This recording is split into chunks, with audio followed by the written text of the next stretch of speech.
How do you carry a storm no one can see? Self-talk, Part 2.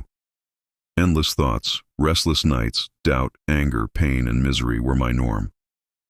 I didn't call it suffering back then. I called it my reality. I carried a version of myself who only knew how to survive storms. I had done this for so long that I completely lost sight of how to live. Imagine two NASCAR races, one going in reverse for negative thoughts, while another race goes forward with positive thoughts, both on the same track. Tons of chaos and tons of collisions. This is the painted picture of my thoughts and self-talk. Being hard on myself was natural. Stupid, you idiot. Why do you quit everything? You aren't special. Why would anybody want to hear your story? You can't even keep a job. What did I do so wrong to deserve this? How come nothing I try feels right? Why does this world want me gone so badly? How did I end up like this? I'm not depressed, I'm angry. How come every time I feel like I made the right decision, it turns to, why am I so mean? Why do these thoughts just keep playing over and over again? Make it stop. This is what a glimpse into the nice version of what my self-talk looked like. I had held on to the way I felt for so many years.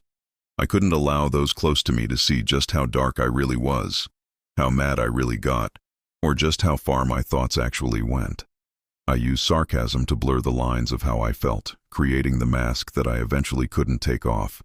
I was numb to vulnerable feelings, and I lost sight of what love was.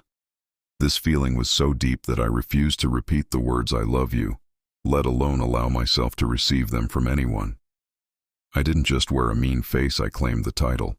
This was from the start of my teenage years, and my anger and manic moments only grew from there. Seeing that I almost lost my life at an early age. People used to always tell me that I had a purpose, that I was here for a reason. It made my skin crawl. They didn't know how many younger kids I saw suffer worse than me. They didn't see the aftermath of what I went through and still go through. They only see that I'm cancer-free. They don't know what it's like to always have to go to a specialist because you aren't normal enough for a primary physician. I hated when people said that. It just made me shut down and throw my mask on, thinking, how could you even begin to understand? But never once did I want even my worst enemies to experience what I went through at any point in my life. But in my darkest times, I hoped someone would push me to the point that I didn't care anymore. I grew up on the saying, what would Jesus do? I even wore the bracelet and cried when it broke years later. But it stuck, and I told myself this over and over again before ever acting on my thoughts. Before I checked myself back into the mental hospital the second time, I would literally walk around in the middle of the night from 3 to 6 a.m., hoping that someone would try to attack me or rob me. I never wanted to harm anyone innocent, but in those times, I wanted someone to give me a reason to unleash all of my anger at once, something I had never allowed myself to do before. You see, bro, my self-talk wasn't about quitting. It just gave me the perspective that I was a quitter. All I ever wanted was to achieve something that wasn't a medical battle. When the vision to write a book was given to me, I was in the darkest, weakest place I had ever been, emotionally, mentally, and physically. Although I felt like a quitter due to my own perceptions, one thing I never wanted to do was give up. My thought process was that I was put here to suffer, and I just wanted to know when I would have suffered enough. My prayers on bad days when I could come home. My conscience was guilty. Why was I still here?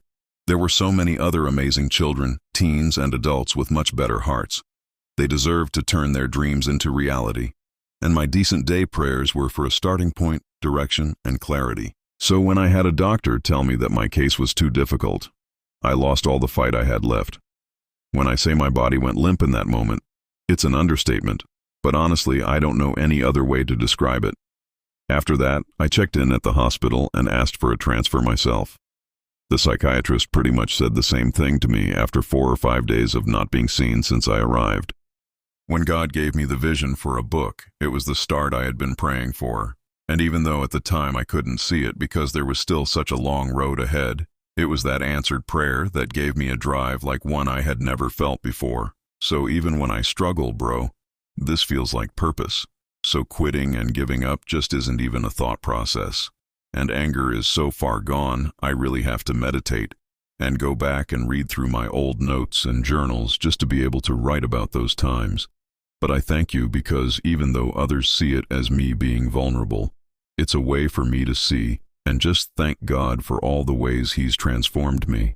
It's because of my experiences and the fact that I'm introverted and so observant that my passion runs so deep, and also how I'm able to see through the words of others to know that there are so many people in this world suffering, and the people close to them don't even know how deeply. And in even more cases, there are so many people that don't even realize that what they are going through is just that, and not reality, let alone carrying so much that was needed in another season and now only weighs them down. Lost but not left wasn't my idea, brought to life.